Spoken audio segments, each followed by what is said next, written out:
Here's Reinman in the Morning, on demand from 102.1 and 105.3, The Shark. My guest will compete in the main event of AEW Dynamite's Blood and Guts at the TD Garden in Boston tomorrow night. Please welcome to Reinman in the Morning, Wheeler Yuta. Mr. Yuta, welcome to New England. Yeah, thank you for having me. Now, this is AEW's first time at the legendary TD Garden. Now, for people who may not know, how would you say AEW differs from, like, WWE, for instance? Yeah, I think that AEW is really, we've sort of declared ourselves to be an alternative, but I think it really just comes down to there's a lot of creative freedom. So we really focus on the wrestling itself and letting the wrestlers sort of be who they want to be in the ring. So I think that we'll give you a lot of variety. I think that we'll give you a lot more, different aspects of pro wrestling that you might not get anywhere else. For example, this week we have our Blood and Guts match, which will be a big match, double cage, 2 rings. It'll be very exciting. So, yeah, I'm really pumped to be in the Boston Garden for the first time with AEW. Now, you talked about that match, so you got 2 cages in the ring, but like, what are the stipulations? Like, is it the first one to get the blood or the first one to get the guts? What's going on in this match? Well, there will be plenty of blood and plenty of guts throughout the whole match, but the way it works is it's my team, the Blackpool Combat Club, going up against the Golden Elite. It'll be 5-on-5. The match will start with one member of each team in the ring. Then every few minutes, they'll send in a new member from one of the teams on a predetermined order until we get everyone in the ring. And then from that point on, it's one fall to a finish. Wow. That's it. Well, let me ask you, what are some of the wrestlers you like to watch when you were growing up and hoping to be in the ring someday? Yeah, there were so many of them. There was a lot of them. I was always Rey Mysterio was one of the first guys who really caught my attention. He was a big high flyer, and I really liked the colorful costumes and the mask and everything. But then as I sort of got older, I sort of found myself wanting to be more of a technical wrestler. And then I found guys like the Dynamite Kid. Then I found one of my teammates, Brian Danielson of the Blackpool Combat Club. Mm-hmm. Fortunately, he's right now, so we will be missing this match. But yeah, there's a lot of guys that I was really looking up to as a kid. But those are 3 names that come to mind. And is this your first time wrestling in Boston? Your first time? This is not my first time wrestling in Boston. I've actually had plenty of matches in that New England area. When I was on the Independents, I used to spend a lot of time wrestling in Worcester for Beyond Wrestling, and now I've definitely been in Boston. One of my biggest matches ever was with John Moxley. Oh, that's right. That's how I joined the BCC. That was in Boston. I believe that was the Agganis Arena. Agganis, yeah, sure. Yeah, so this is definitely the biggest one we've done in Boston, but I've been there plenty of times. Okay, now let me ask you, though, because you're from Hawaii, though, right? It's where you started out? So that's where I was born. My dad was in the Navy, so that's where he was stationed at the time, yeah. But I only really lived there for about 6 months, I would say, before he retired. Oh, interesting. Because I read something interesting about you is that when you're not wrestling, you play the steel drums. Is that true? That is true, yeah. How long have you been playing steel drums? When did you pick that up? So actually, my music teacher, when I was a kid, he had a doctorate in music, and he was very interested in percussion. So he was very interested in the steel drums. So, where you would probably, do recorders and stuff in music class, we had a lot cooler options, and one of them was the steel drums. So I started when I was in, I believe, 4th grade, and then we had a band of elementary school steel drummers, and then as I got older, everyone else sort of, fell by the wayside. I had a good relationship with that teacher, so we started doing private lessons, and then, I became, I would play for, like, weddings and parties and stuff like that, so I was a professional steel drummer for a while. I got to say, it's so good you're in AEW, because if you were over there in Stamford, I mean, that's who you'd be. Here he comes, the steel drummer, and you would just be playing that. Drummer. Yeah, Vince would pop for that. Well, what's your favorite go-to song that you like to play on the steel drums? There's a song, I believe it's from Trinidad. It's called The Hammer. That's probably my favorite one to play. But I would say I played Under the Sea so many times that I play it left-handed with my eyes closed. That's the truth. because I tried one time. I played it so many times. So that's probably the one I know the most, but I don't know if I'd say it's my favorite. But that's one that people would recognize at least. Yeah, I can see some down the road sometime, a Let Me Up moment with you and Danhausen doing Under the Sea. I could definitely see that. I played tequila for old Danhausen during the pandemic because he asked me to. Oh, yeah, there you go.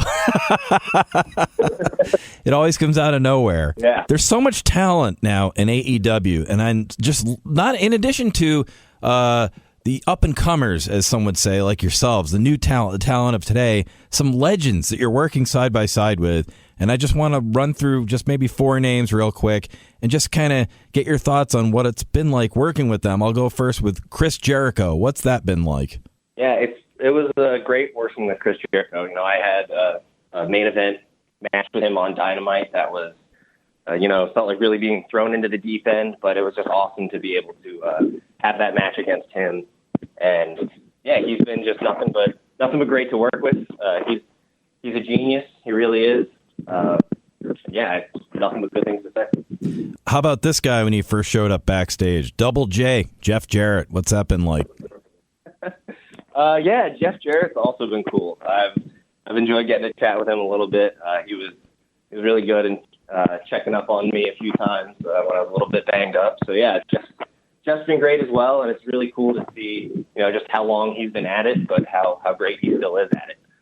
Okay, now major legend from my childhood in the 90s, Sting. Have you gotten to talk to Sting very much?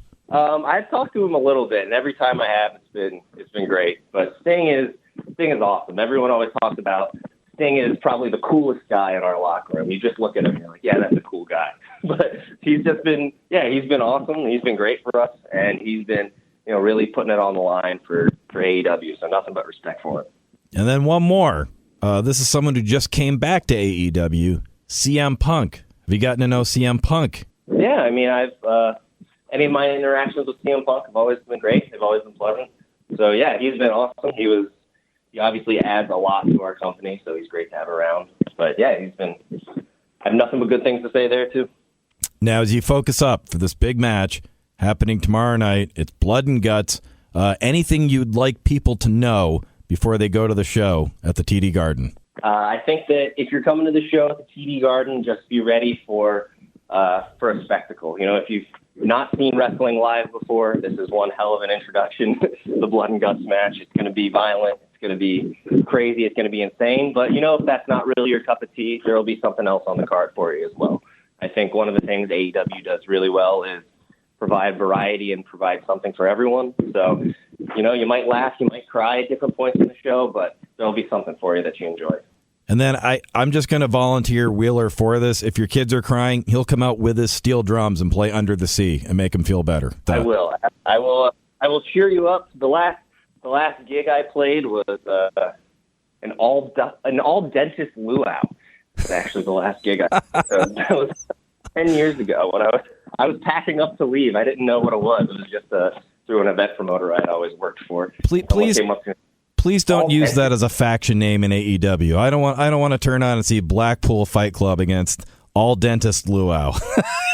I think that's me and Britt Baker's tag team. I like it. We love Britt Baker, an interesting person. Go look her up too. She's a dentist and a wrestler, and she's going to be helping people out tomorrow night after Blood and Guts. Wheeler Yuta, thank you so much for your time, and good luck tomorrow evening, sir. Absolutely. Thank you for having me. Check out AEW Dynamite every Wednesday at 8 on TBS, AEW Rampage every Friday at 10 on TNT, and AEW Collision every Saturday at 8. Also on TNT. My guest today is a legendary Boston comedian who will be performing 2 shows at the Music Hall Lounge in downtown Portsmouth on Saturday, July 29th. Welcome to Reinman in the Morning, Jimmy Tingle. Mr. Tingle, how's it going? It's going great, John. Thanks so much for having me on. I'm so happy to have you. Where did you first start performing in Boston? Were you a Ding Ho guy? Was that your first spot? I was a Ding Ho guy. I was an open mic performer, daytime bartender, doorman. I did a lot of different, wore a lot of different hats at the Ding Ho. Yes, and Barry Cremens was my boss, and Lenny Clark was the host of the open mic nights on Wednesday nights. Yep. Wow, what an amazing crew, huh? And they're all still going. Yeah, well, I was there the night Steve Wright, where the Johnny Carson folks came in to see Steve Wright. And, it was amazing. It was Paula Poundstone and Stephen Wright and Dennis Leary and Sweeney and Lenny and the whole crew, Barry Cremens, Bobby Goldthwait, Mark Maron popped in when he was first starting out. It was a great crew. Jonathan Groff, you might know, I'm sure you know Jonathan Groff. Yeah, sure. I know of him. Yeah, big late night guy. Yes. You're a very topical comedian. What are you going to be discussing when you come to Portsmouth? What's on your mind these days? Well, one of the things that's on my mind, of course, is the election. I got to tell you right now, John, I like Biden. That's okay. Right. I like Joe Biden, and I'm going to tell you why. Number one, makes me feel young. I love that, John. It's a good feeling, isn't it? Yeah. It's a great feeling. And I also like a lot of his policies. Biden hired 100,000 police officers to fight crime in this country. The top 1% in the country said, good, they're going to catch criminals. Then he hired 87,000 IRS agents to go after corporate criminals. The same people go, bad. They're going to catch us. It's amazing how that works, right? They like the blue collar. Yeah. It's amazing. And I also think because Biden has that, he's got that progressive element in the party, they might start to reevaluate national defense, because you remember the debt ceiling debate last month. The only thing that was off the table was national defense. And I'm thinking, what if we broaden the definition of national defense? And like housing was a form of national defense. The national defense budget is $850 billion. Do you know how many houses you can buy with $850 billion? How many? That's like three houses in Portsmouth. That's a lot. That's pretty good. I'll take that. Or two condos in Manchester. Oh, my gosh. What are you going to do? Or a townhouse in North Conway. And you can visit Manchester by the Sea. You can almost afford that. That's right. Political leanings aside, I know it's early, but who do you see getting the nomination from the Republican side? Well, I'll tell you what DeSantis has going for him, right? First of all, he made a lot of people happy, but he also upset a lot of people. He flew 50 Venezuelan asylum seekers from Texas to Martha's Vineyard just to embarrass the good people of Martha's Vineyard. John, I say we retaliate. I say we send 50 gay couples reading banned books to Florida. Yeah, if we can get them to go. Sure, I say that's okay. But of course, Donald Trump is the front runner. And the reason he's the front runner, he's got the very powerful supporters. I mean, he cut corporate taxes. The corporations love him. He cut environmental regulations. The oil and gas industry loves him. This man actually cut regulations for Christianity. The 10 Commandments are down to 6. It's tough times, man. I tell you. I know. The man cut lying, stealing, cheating, and adultery. Yeah, those are all okay. Let's be honest, John. Let's be honest. 4 more years of this man, there'll be no more commandments. Yeah, tell me about it. Well, let me ask you. I mean, so do you think he's the guy? Do you think he's probably going to get it, Trump, one more time?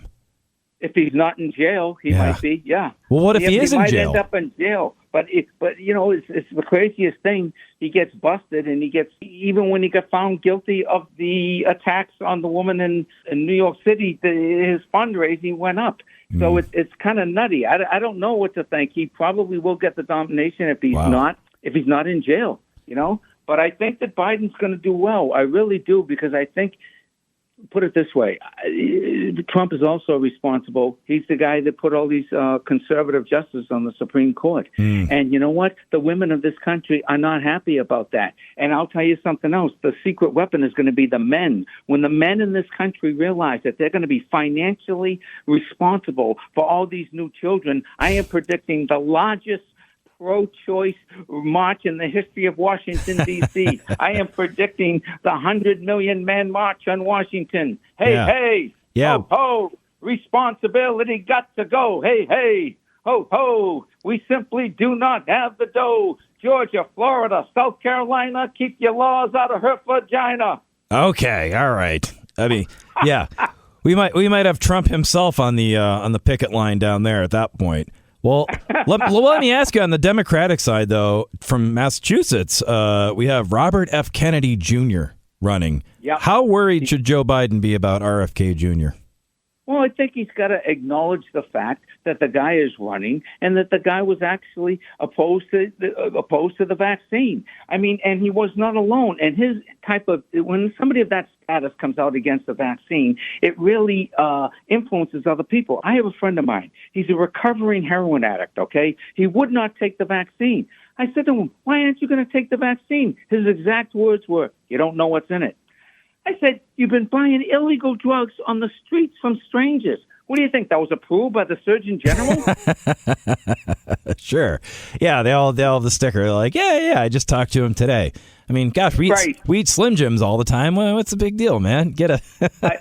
I know, exactly. And I also think that what Biden has going for him, he has the largest climate change green energy bill in the history of the country, of any country in the world. And obviously climate change is real, and it's separating whole countries. We can see what's going on with the weather in the southern states and all over the world, and monsoons and forest fires in Canada and every place. The temperatures are through the roof, and it's been going on for a while. You remember the blizzard and the thing is, it's separating whole families right here in Massachusetts and right here in New Hampshire. You remember the blizzard of 2015? Yeah. We had 9 feet of snow. We had 9 feet of snow in New England. Everybody had to shovel out their own parking space. I come home from work. I saw a woman pulling into my parking space. I said, excuse me, miss. Excuse me. That's my space. Excuse me, with all due respect, it took me 3 hours to shovel that out. That's my space. Excuse me? I don't care if we're married. That's my space. Yeah, man, you got to put her in line. Get your own snowblower, honey. And I don't mean Biden's son, or Trump's for that matter. How funny is that, by the way, that like neither one can play the your son card because they're kind of the same. How about that for a buddy comedy? How about we get Don Jr. and Hunter Biden together, just like on a road trip? What do you think about that? Yeah, for like, I think that would be hilarious. Or we get Jared Kushner. I mean, they're talking about Biden's son getting money from China and Ukraine and all this stuff. Jared Kushner just got $2 billion from Saudi Arabia. What's that? Yeah, it's almost enough to play golf for him. Yeah. Well, I got to ask you, you were a contributor on 60 Minutes too. You've seen news coverage from both sides. Are you able to watch cable news now? Or are you kind of just turning it off like I am? Is it too much? You know, I go from station to station. I watch Fox, I watch MSNBC, I watch CNN. I don't watch them religiously, but I do watch them, and I try to, just, pay attention to what's going on, see what people are saying. But too much of it's not healthy. It's just not healthy. Yeah. I find anyway, and it's my job. I like reading. I enjoy reading. I'll tell you, the PBS NewsHour is excellent. It's a whole hour. They have, basically a more balanced approach, I think, because it's public and it's a more balanced approach. I like that. But I miss people like, I miss your shows, the late night television shows. I miss Bill Maher. I watch those folks all the time. I find those really helpful. I find the podcast really helpful. There's a lot of folks that used to work, disaffected Republicans that started the Lincoln Group, the Lincoln Project, they have podcasts. The Bulwark is a really great podcast. Politicology is a great podcast. And they're all Republicans who, they feel that that the party is lost and they're upset and they're looking for a home, but they're very good. I find them very balanced, put it that way. So I like those guys a lot. Of course, there's NPR and public television and all of that, and that's good. And, do the reading that I can do. I try to mix it up with the Globe, the Herald, and the New York Times. I read the Wall Street Journal. And again, I don't read them cover to cover every day, but that's what I find. I try to get most of my information in those areas. And the podcasts are great. You do get a lot of information from the podcast. I love the conversations when they're really laid back, and it's informative. Well, yeah, and I agree with you there. And it is good to have something that's balanced. But you brought up late night, and I'm a huge late night comedy nerd, and you got to perform on The Tonight Show starring Johnny Carson, which is just the holy grail. How did it go back then? Did you send in a tape, or did you audition for someone in person? I auditioned for Jim McCauley down in New York at a club called Stand Up New York. They were doing auditions there. They wanted some topical and political humor, and I went in and auditioned, and he really, really liked it a lot. And it started a whole process. You know how it is. It took, in my case anyway, it took a couple of months to get on the show. Had to go out to L.A., went around to different clubs, showed him different material. You know, he was concerned about the order. So you do things that are personal more than, and as the set unfolds, you can do more political things. But, you know, you start off with something about yourself and growing up in Boston and that type of thing. And it was a lot of fun. And some of the material, believe it or not, is still relevant, even though it was 1988 when I was on the show. One of the bits I did at that time was the price of a postage stamp. And at the price of the stamp was 25 cents, right? It was 1988. And I'm saying, hey, for 20, and people are complaining. This is an outrage. Who do they think they are, raising the price of a stamp to a quarter? You watch the rest of the newscast, and it's like, you know, South Africa, there's this going on, and all over the world, there's all these horror shows. And then in the United States, the price of the stamp went up to a quarter. People in Afghanistan, how do they live there?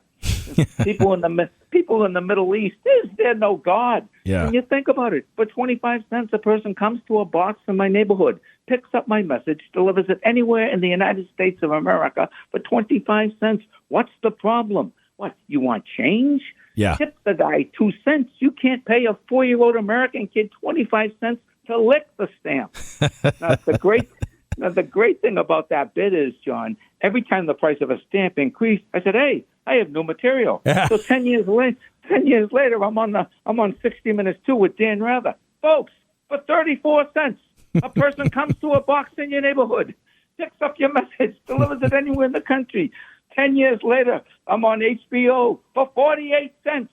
A man comes to a box in your neighborhood. And now it's almost, I think it's 60 cents. And the price of a stamp has increased, 400% over the last 40 years. I was thinking if the price of a stamp increases 400% every 40 years, 40 years from now, I'll be 108 years old. Hopefully, I'll still be playing the music hall in Portsmouth, New Hampshire. I'll be in front of your grandchildren, John. You kids have no idea how lucky you are to live in this great, great country. For $6, a person comes to a box in your neighborhood. I love it. For all things Jimmy Tingle, go to jimmytingle.com.